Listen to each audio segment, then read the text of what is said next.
And we're live. Hello, world. Hi, everybody. We're excited to be here With Alison today. She's a master real estate agent. Do we call you agents still? Real estate agents? Real estate agent, realtor, 2 syllables, realtor. People have a hard time with that. Yeah. Yeah, I never knew that. Realtor. Realtor. Or do they call you brokers sometime? If you have your broker's license, they do. Yeah. Okay. Got it. Okay. Yeah. And how long have you been selling? 15 years old. Wow. So you've been through the ups and the downs. Ups and downs and in-betweens, but you learn something new every day. It's always changing. Yeah, it is. It is. Yeah, well, can't wait to hear about the real estate, especially in sunny California. A lot of people I know want to move there. I have a sister who lives there right now. Well, she's always lived there for years and years and years. Whereabouts? In Manteca, way north. Okay. Yeah, you're more by LA, aren't you? 15 minutes south of LAX. Okay, Nice. got it. But I've got a wide service radius. Hi, Dina. Who else is on? We'd love to know where everyone else is coming from and just say Yeah. hello this morning, in. afternoon. Check in with us. Sunny, snowy Chicago today. Snowy. And I learned a Zoom, like a high five, but we're sideways, I guess. So, you do this and you can tap his hands. Yay. That's great. All that goofy Zoom stuff you learn along the way. That is funny. I don't think I've heard that one, but it's funny how many people like wave at the end of a meeting. And if we were in a real meeting, we probably wouldn't ever wave. Hello, Golden, Colorado. Nice to see you there. Also, they say Zoom is like a seance. I can't see you, but I can hear you. Some of the funny things people say. So. And that cat filter video that's gone viral. That's pretty funny. I heard about it, but I didn't see it. So he was a cat face? He was, and I guess it was a very serious meeting, and it was just quite hysterical to watch. Yeah, because he was a lawyer, right? Yeah, talking to a judge. Oh my gosh, that is so funny. What, did one of his kids get a hold of it or something? Long Island. Hello, Long Island. Hi, Long Island. I'm not sure how it came about. I'm so busy. I got a little snippet and then I had to move on to something else. Yeah, that's funny. Yeah, I know that that's happened, or children walking in, or someone's holding a baby suddenly. Yeah, it's been interesting. It's what would we do without Zoom? Truly, what would we do without it? I don't know. My friend was telling me how she was watching these kids. And so in Zoom, they do a lot of like presentations and showing what, their favorite item is. And he brought out this box of Annie's mac and cheese from the pantry. He's like, this is what's most special to me. And I was like, you spent a lot of time at home now. Oh, well, remember Hollywood Squares? That was the original Zoom meeting. It was. Yeah, it certainly was. Maggie wouldn't know about that. She's too young. No, yeah. I don't know. But we know Dr. Barb, don't we? We know. Yes, we do. They were ahead of their time. They didn't even know, right? This is true. Yeah. Funny. All right. Well, it looks like we got a good amount of people logging on. So I think we could start getting started here. So today we have Alison Clay-Duboff, and she is a real estate agent. Alison specializes in global and local real estate, representing sellers, buyers, and investors. Alison's involvement in real estate impacts the communities where she demonstrates her deeply rooted sense of professionalism and dedication. Alison has unflinching commitment to ethics of serving her clients beyond expectations. She is also known as the lady on the surfboard. Ooh. She is in California, and I cannot pronounce what these dogs. You have two of these dogs, and I cannot pronounce them. Bouvier de Flanders. Bouvier de Flanders. Like Jack Flanders. Kennedy Bouvier Onassis. Bouvier. Bouvier. Okay. So, awesome. So we're going to get started with, we'll actually back up. You'll see these dogs in all her marketing. So you'll see what I'm talking about soon. But we'll start with this little advertisement, and then we'll hand it over to you, Allison. All right. Take it away. I've talked to him on the phone. He knows his stuff.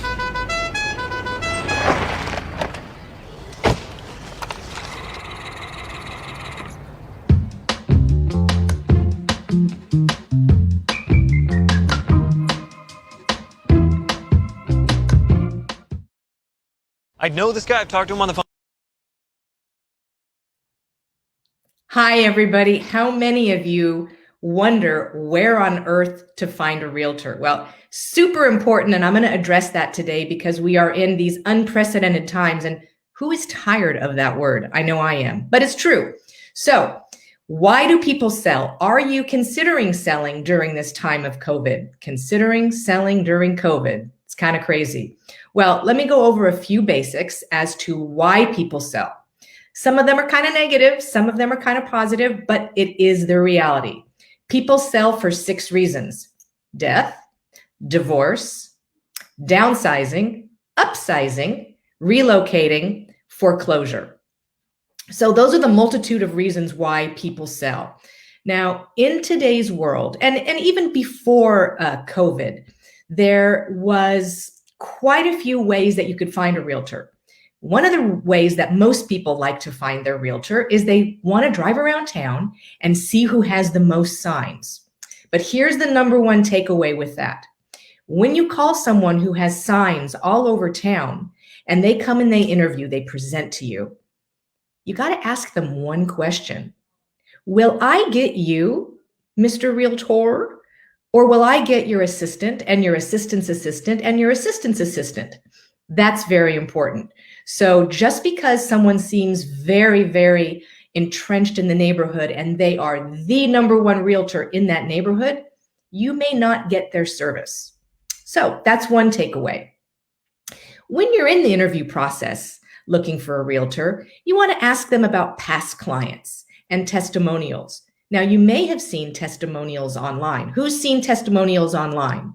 Do you go on Zillow? Do you go on Redfin, Realtor.com? And those are great. Even Yelp. I've had business from Yelp, but Yelp does some weird stuff. What they do is they hide the really good ones if they deem that they're not potentially real reviews. So not only do you want to read these reviews, you also want to ask the realtor that you're interviewing if you could possibly speak to one of those past clients, because that way, you get a one-on-one relationship and you can understand. So you're saying, Allison, how many people have you serviced in Manhattan Beach? Well, quite a few. Well, Allison, could I call this one of your past clients? And I say, absolutely. Let me just get permission from my client, and I'm sure he'd be more than happy to sing my praises. So you want to dig a little bit deeper. So number one, you want to make sure that the person you engage is the person you get, because assistants often aren't even licensed. Did you know that? Number two, you want to get real live testimonials. Now, especially during COVID, all the laws surrounding COVID and COVID protocols are immensely important. This is an arena right now that has not yet been fully litigated. So meaning that there are cases that are coming up of people suing people, buyers suing agents, agents suing sellers, because protocols have not been followed correctly. So another question you want to ask your potential representation is, tell me about your office's legal training. How does that happen? Do you have in-house legal counsel? How often do they guide you?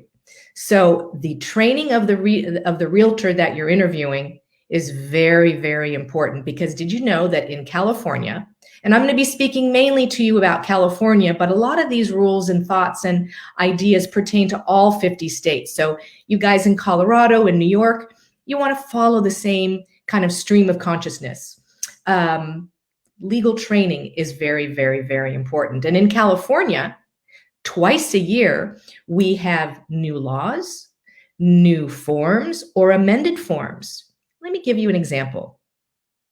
I think now it's about 4 years ago that the California Association of Realtors took out the portion of the contract, the purchase contract, that pertained to termite inspections.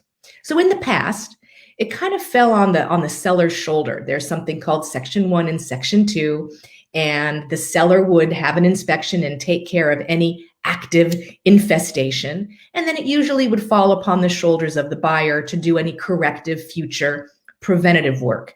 And that was built into the contract. So when the lender, because the lender is your equity partner, when they would receive the contract, they would see what was going on with termite, and they would usually want clearance in order to take care of the loan. But about 4 years ago, they changed the contract and they completely moved everything to do with termite inspections, which is also wood rot and other pests and whatnot, out of the contract. And it has now become another inspection, just like any inspection that you would have on a home that you were investigating. But some realtors out there still send me offers on my listings on the old forms. It's like, hello, wake up. So my bottom line is that you want someone who is well-trained, who is up to date on all the laws. Now, I'll give you a little bit about COVID protocols. And it is amazing to me how I find that some realtors, some brokerages are not following it to the letter. Nobody wants to get sick. Basically, there's a PEAD form, P-E-A-D form. And again, California. And this has to go out to any visitor, realtor, person who is going to be viewing a property. Now, we can still see properties and visit properties. No open houses, verbatim, not allowed. So you get this form, you sign the form. At the property, there is supposed to be a nice little kit with booties, gloves, antiseptic gel and spray and wipes and on and on. And every agent is supposed to clean up after they enter the property. And when the new person comes in to see the property, they've got to clean their hands and try not to touch anything. Well, people are still getting COVID. I was showing a buyer a property the other day, and we were number 7. And you're supposed to space them out so that there's not the viral load potentially at the same time. And let's not forget our masks, or now double masks. So I was number 7 with my client, and the agent was sitting outside. All the windows were open. And I got a call a couple days later from the listing agent that said, "Hey, Allison, I know that you were number 7 showing this property, but I just got word that number 3 showing tested positive for COVID." And she wanted to alert me so that I could alert my client. We were all safe. There was no problem, but that was an agent that was doing her job. So let's see. These protocols have to be enforced. It's crucial. It really, really is crucial. And we are essential workers out there in the field because of death, divorce, downsizing, upsizing, relocating, and foreclosures or financial issues. People are selling and people need to sell. Now, let me flip to, is it a good time for sellers to sell right now? Well, in California, it is on fire. The market is on fire. Not literally, we're not having any fires right now, but the market is very hot. Pretty much every single listing has 5 to 10 to 20 buyers bidding on the same property. So that means, pay attention, that once that one buyer is selected, all the others are going on to the next similar property. So you see, we have a very limited inventory. And sellers, I beg you, pick up the phone. If you're contemplating selling, call me. I will walk you through the process. Whether you choose me or not, you need guidance. It is a great time to sell. You'll get top dollar, but where will you go? Got to think about that, because if you're a seller and you're staying locally, you have to compete with everybody else. Now, what if you're moving out of state? And I hope I'm not going too fast and all over the map, but I wanted to give you guys something that is not your ordinary clean your gutters, stage, declutter. I wanted to give you more of the meat of the matter of what real estate is like. Now, let's say you're selling and you're moving out of state and you don't know a realtor out of state. Well, guess what? Because I'm a member and a realtor, of RE/MAX, we have a network of solid agents all over the country and all over the world. So people tell me, Alison, you're globally known, but locally grown. Because yes, I'm a California girl, but I've given presentations in Rome, in France, in Tokyo. I have a client who I helped get a place in Spain. So yes, I do transactions all over the world. I'm not licensed in those states, but I have my referral partners. So if you're selling in one state and you're moving to another state and you don't want to go blind on who do I choose? Who do I choose? Do I choose the pizza delivery guy that rolls up and has his real estate sign? You want to talk to your realtor here locally where you are, and then I can help you find someone in whatever state you're moving to, and I can vet them and kind of be a part of the transaction and have your back.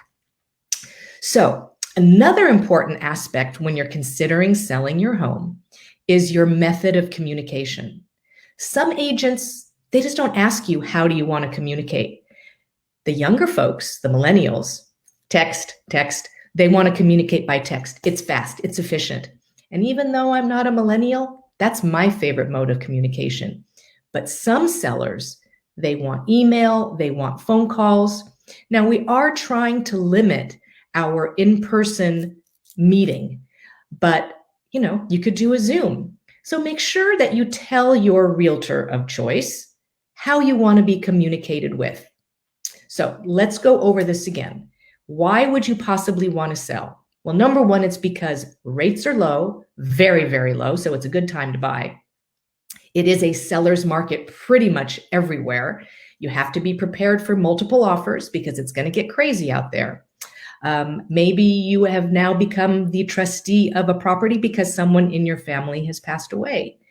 Maybe sadly, or maybe happily, you're getting divorced and you want to move on and sell your community property. Maybe you are downsizing because you have an empty nest and your little babies have flown away. Or maybe you're upsizing because now during COVID and this new world that we're entering in, your nest is quite full and your nest is kind of small. And so you want a bigger nest.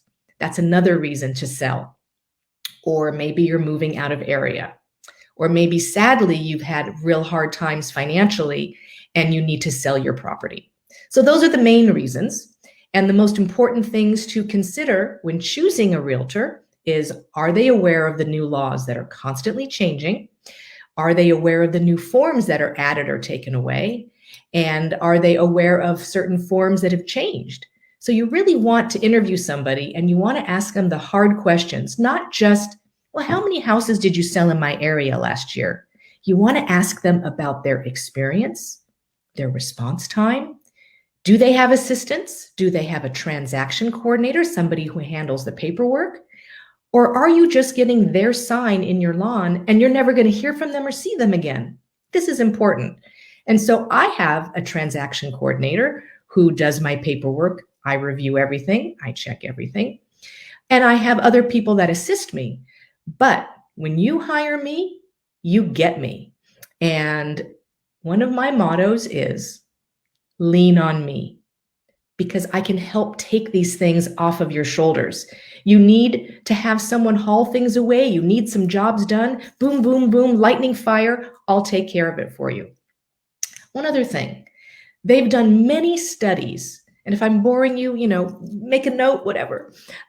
They've done many studies on what people want from their realtor. I'd love for you guys to guess. Is it education? Is it years in the business? Is it how much money they've made? Is it how well known they are? Over and over again, the number one reason that someone wants a particular realtor is response time. Now, I know that when I call other realtors, they don't answer their bloody phone. I can't imagine it. I mean, sure, sometimes things happen and you're busy and you're on the phone, but wow, you want to call a realtor to interview them? See that they answer their phone. Now, in their defense, we do get a lot of spam calls. And hey, how's that car warranty doing? But oops, sorry about that noise. You want someone who's going to answer their phone. Anyway, so here we are. I think I've covered some important things about real estate. If you want to sell during the time of COVID, I want to keep you safe. I want to keep you healthy. I want to keep your realtor healthy and the visitors healthy. So you want to really find out what that brokerage and that realtor does for their safe selling protocols. So ladies, how much time have I got left? And do we have questions? Should I carry on? Are there topics that someone would like me to cover? That was already really great information. I had no idea that some of these protocols were even in place. Me neither. I mean, I'm glad they are, don't get me wrong, but it's amazing. We love everyone to just throw in any questions that they do have for you, Alison, and we can get those answered. So if someone is contemplating selling, and since the market is so hot, do you work on selling your house first, or do you work on buying a house first, or is that all dependent on somebody's situation of money? It is very unique because some people need to find what's called their up leg. Some people already have identified an up leg. It's really challenging in this market to be a contingent seller, meaning I will sell you my house, but not until I find the house that I want to go to. It really, really, really is challenging, but a lot of people need the finances from the sale of their home to purchase their home. So, for a buyer to be competitive, they may want to offer a rent back period or something like that to assist this seller in finding a place, because it could be very hard for them to find an up leg.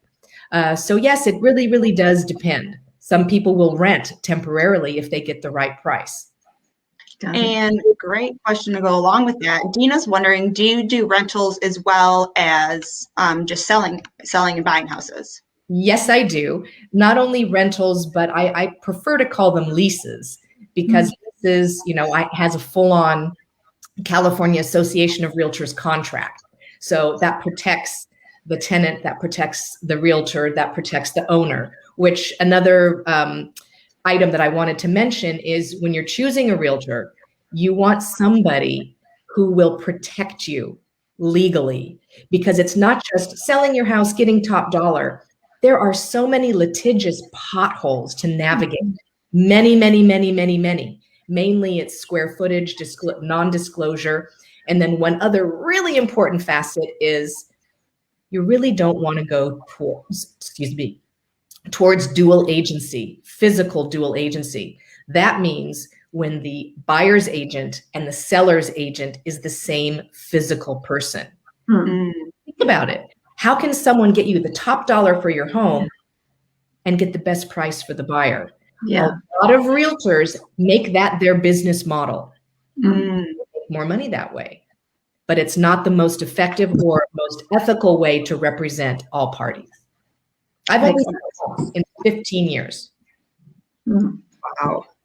So what questions would you recommend women asking about some of these legal factors if they go to buy a house to interview the realtor? I guess it would be, how often do you have legal updates? Do you have in-house legal counsel that can guide you, the realtor? Because my in-house legal counsel can't guide my clients, but they guide me. So therefore, I'm smart and up to date, and I know what's going on. So yes, it would be, do you have an in-house legal counsel that you realtor can turn to when you need to? Awesome. We have Jamie in here asking, can you talk about hiring a realtor when buying a FSBO home? Okay, FSBO is a for sale by owner house. It's a challenge, because if you want to be represented by a realtor as the buyer, that realtor is going to take the legal responsibility of the seller's side. So it's really, really tricky. And I would advise trying to stay away from FSBOs, or reaching out to the seller and saying, hey, I have a realtor who I would like to represent me, but I would like you to have your own representation. Can we work out some financial arrangement, meaning purchase price, so that we can have legal representation? Because again, sadly, real estate is extremely litigious, and it usually falls upon dual agency and also non-disclosed items. Interesting. It's a great question. A very good question. Let me see what else we got here. So if somebody is calling you and contemplating selling their house, how do they work on finding the value of their house? That's my job.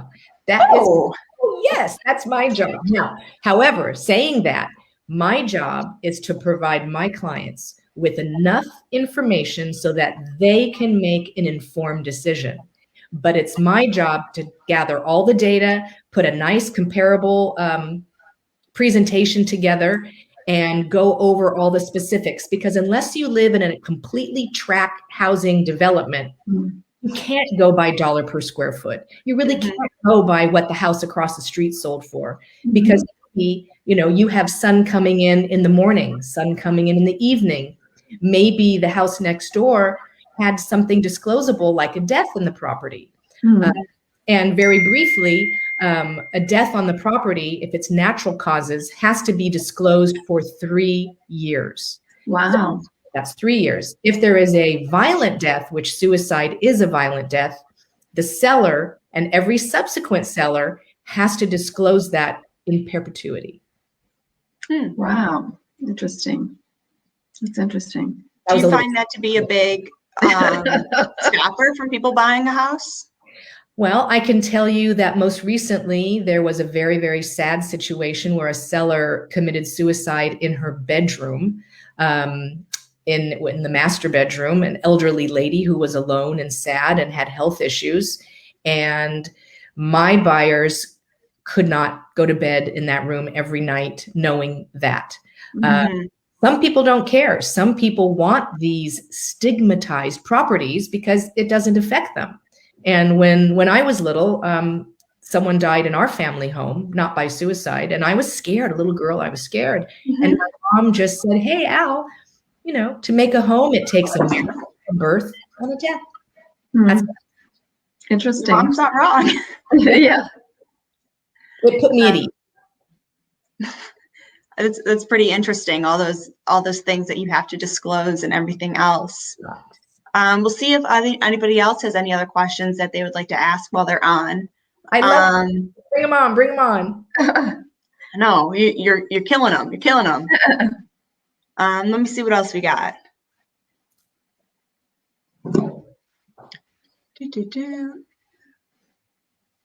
Barb, do you have any questions? I do. I always have questions. So I'm curious, let's say somebody thinks, okay, I've been in my house a long time, might be a good time to sell. The market's hot. I'll call Allison and see what my house is worth.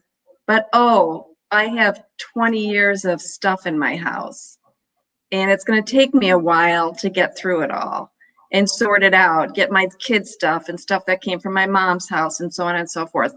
How do you manage that with a seller? We sit down, we have a frank conversation, and I give them all the resources that I've got.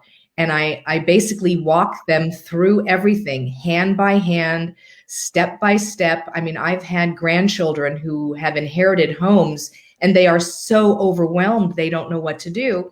And we just do it together. And again, I say, lean on me. You put aside what you want to sell. You put aside what you want to donate. You put aside what you want to get rid of. 1-800-GOT-JUNK is an amazing company, and they do things. Also, I help my clients sell items if they need to sell in my company. We have over 600 realtors, and just the other day, someone needed to get rid of a free baby grand white piano. And wow. Yeah, no, I'm there. I'm not all dressed up. I roll up my sleeves. I've cleaned many houses. I've hauled stuff away. I kind of just do whatever it takes to help my client. Yeah, I can see that being a big issue with so many people transitioning to that next step and having to manage all of that, what's in their house. It's a lot to downsize. Also, the market's hot in terms of mortgage rates. Mm. So do a lot of people ask you about the mortgage rates as well, or do you work with a lender on that? How do you go about that part? Well, I have a lot of lender partners that I work with, and it's also comes down to sort of personality, who works well with someone else. Mhm. Basically, my role is to help you sell your house for the best price, fastest, and the best terms, because price is not always what you want. Terms are very, very important to a lot of sellers. And so I will share my resources of lenders and their different personalities, and then I let them take it from there. So say a little bit more about terms. What do you mean by terms? Well, let's just say someone wants to sell their house quickly because they're in escrow on another property. Oh. So they may be willing to accept a little bit less money, Mhm. have a faster escrow, or money may be the only thing that's important, or they may need a rent back. They may need, terms. There are many, many, many different terms that are involved. It's very much the creation of how you write the offer and what the seller needs. Got it. And then can you explain payments? So if you're selling a house and buying a house, it's kind of confusing who pays for what. True. And it is different. Every state is different, but I'll just stick to California. Okay. The seller pays the commission. Commission is not set by law. Realtors have to pay a percentage to their brokerage. A listing technically belongs to the brokerage, but the realtor represents that listing. Usually, as a seller in California, you can count on 7% total costs, escrow, title, all those ancillary fees. Usually 5% commission is the standard going rate. 2.5% for the agent who represents the buyer. That's what goes on the MLS, and 2.5% for the listing agent, which, the portion goes to the office. That is kind of our industry standard. But there are ways to finesse and change that. For example, if you are selling someone's home and then they're buying a home, you can get creative if you work together on both transactions. When you are a buyer, again, it's the seller that pays commission.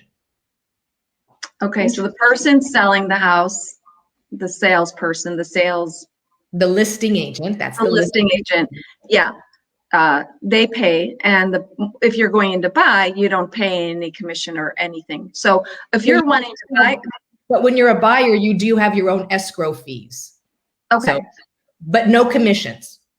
Right. So if I want to buy a house, it doesn't cost me anything to work with an agent. No, it does not. Okay. But if I want to sell a house, that's when it costs. Yes. And if you want to work with an agent with a discount brokerage, just remember the old adage, you get what you pay for. So you go to some cut rate brokerage, you're going to be passed down the line like a factory, like a hot dog factory, and it can be very, very frustrating. Yeah, got it. And it's a big sale. I mean, it's one of your biggest assets, if not the biggest asset most people have. So if you're going to make that sale, and like you say, it's so litigious, you want to make sure all your I's are dotted and all your T's are crossed, and that sale, everything about it feels good. Especially if you're passing off a family home to someone, that you're selling. There's a lot of emotion around selling a house. I've held many people in my arms as they cried. Pre-COVID. Sure. Pre-COVID. Yeah. And divorced ladies too. And, sometimes I have to play referee between husband and wife during a divorce. And it really does take a very calm, centered person to be able to navigate through all these very emotional situations. Right. Yeah, you're really part of their financial team. Like we say at Purse Strings, we want everyone to work with a Purse Strings approved professional like yourself. And they know that they're going to get someone like you, Alison, who's really going to have their own concerns and needs front and center, and that all that will be addressed, and that they need a little hug post-COVID. You're there for them. So this has been great. Do we have any more questions, Mags? Or yeah, Dina's asked, can you talk about a property that does not appraise for the price of the buyer who wants to pay? Very good question. Dina, you're just full of great questions. Yeah. So that is one of the contingencies in a contract, unless it's an all cash purchase or unless that contingency has been waived. But since a bank is your equity partner, the appraisal is a part of it. And you have no real connection to that appraiser. It's sort of randomly chosen to avoid any kind of shenanigans. Yeah. So if the property appraises for less than you are in contract for, two things can happen. The buyer can say, bye-bye, I don't want it. It didn't appraise. I'm not going to overpay for something. Or the buyer can say, hey, seller, it didn't appraise. Can we do a price adjustment? Mm-hmm. And the seller can say, you know what, I really didn't want to, but I'm in escrow on my property. It's a kind of a non-negotiable amount. Okay, let's do that. And then they move on. So it can be the end of a transaction, or it can be yet another negotiation. Mm. Wow, it sounds like a lot of back and forth opportunities. I mean, you think that once you get into escrow, woo, everything is great and dandy, but then you have your inspections, you have your requests for repairs, you have to go through that. It's another whole emotional roller coaster at that time that needs to be managed. And then you've got your appraisal situation, and then loan conditions, and loans are taking a little bit longer these days. So it's all about managing time expectations and keeping everybody happy. Yeah. So what is the time frame between somebody saying, hey, Alison, I think I want to sell my house, and they're out and into something else? What's a typical time frame? There really is no typical time frame, because some people live designer, beautiful, perfect lives. I had a house in Manhattan Beach. The lady said, oh gosh, Alison, what do I do? What do I need to do to stage it? And I said, nothing. Walk out the house. Yeah, so all I had to do was get the contract signed, put my sign up, and we were ready to go. But places that need a little bit more work, photography, I can usually turn around in a couple of days, and drone and video and stuff like that. If a house needs a lot of work, it can take a month. But every day that you're not on the market, you're losing valuable time in the selling season. Got it. Yeah. And then there was one other question I had about, mortgages. I know there's a lot of paperwork involved. How are they doing that with COVID now? Well, essential workers. I mean, I just personally went through a refinance of my principal residence, and the notary came to the house and we did the signing. I had all the windows open. It was a particularly freezing night. We were all double masked. I had my own pen, and we just got through it. But a lot of lenders will let you apply online. I mean, even before COVID, I have a great lender with Wells Fargo, and we almost got to the end of the transaction, and he never even met the borrowers. Wow. In person. And I do have another question about attorneys. Do you suggest both parties have their own attorneys? We don't need attorneys here in California. Okay. No. Okay. Good to know. There's no need unless there's litigation. So, okay, got it. Yeah, it's not a transaction. Our contracts are so very intense. There would be no need. It would be a hindrance. Good to know. Okay, that's great. True everywhere. So cool. Well, I've got my questions answered. Yeah, I'm gonna see if any more come through, but this has been a wealth of knowledge about just buying and selling anytime, really, but especially during this COVID season. Well, I want to make it a little bit different than your classic clean your gutters and whatnot, to understand reasons why people sell and how important the whole legal process is, and what the questions that you should ask when you go to an interview. Definitely. Yeah, because everybody says, oh, my sister, my cousin, my aunt, my brother-in-law. We say that's true of everybody, any professional. And that's why even with Purse Strings Approved professionals, we have lots of different professionals on our site, but we always say you still need a connection with that person. You still need to go in and interview them. Can I say one more thing? Yes. All right.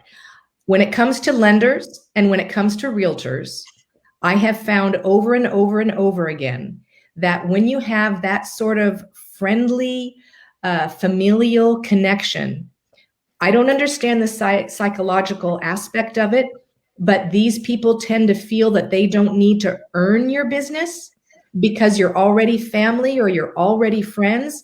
And those deals tend to go south, and there's disappointment. I want my clients to be my clients for life. I Mhm. will everything I've got. I'm not doing a favor for a friend and getting paid for it. This is my world. And so when I get a new buyer who says, "Oh yeah, my lender is a friend of my cousin's," I'm like, no. That's why I surround myself by a team of people that are top of their game, that I know that I can trust, but definitely think twice before using someone who's a friend or a family member. And it does go back to that mentality of, and I don't think it's a conscious thing, but they Right. just underneath, they don't feel that they have to earn your business. Mhm. Understood. I can Yeah. see it being harder to step up and say, this is really not what I'm looking for. You don't want to offend that person that you think knows you so well if they're like looking for a house for you, and then you're like, this isn't anything I wanted.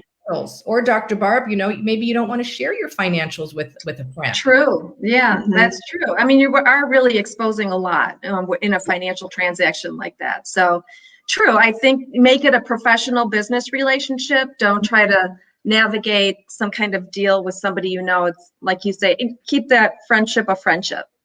And then it Or- can lead to a friendship. I've become friends with many of my past clients. Yes, Definitely. yes. Great. I'm sure you have. Yeah. So, This great. has been so great. We're so glad you're here, Allison. And we do want to emphasize that since you are with Remax, you can help people not just in California, but help them refer to others anywhere around the world.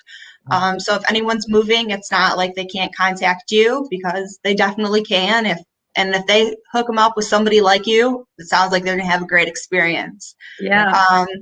So you can email Allison at allison@allisonrealestate.com. She's also one of our purse strings approved providers, so you can see her whole page on our website under our approved providers. And we're glad everyone has come this week and asked their questions and really shown up to the financial table. And next week, let me see who we have going on. Yeah. And meantime, we will create, Allison, as we said, a step-by-step guide for those folks who are here today and for anyone who couldn't make it, so that they can get kind of a one-pager that outlines all the steps that you gave us and make it helpful, next steps, and also all of your contact information so they know how to reach you.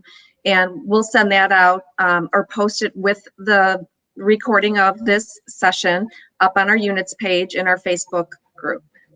Always happy to be a resource. Pick my brain. I've worked Okay. hard to gather all this knowledge. So just I know. pick my brain. Yeah, for sure. It was great. It was really great. So next week we'll talk about life insurance. Some more exciting topics to come. Yeah. But Allison, we can't thank you enough for being here today and educating all our women. So that it was really great. Thank you. It was an honor to be here. Anytime I can help. All Thank right. you so much. Thank you, All right. Facebook. Bye, everybody. Bye, everyone.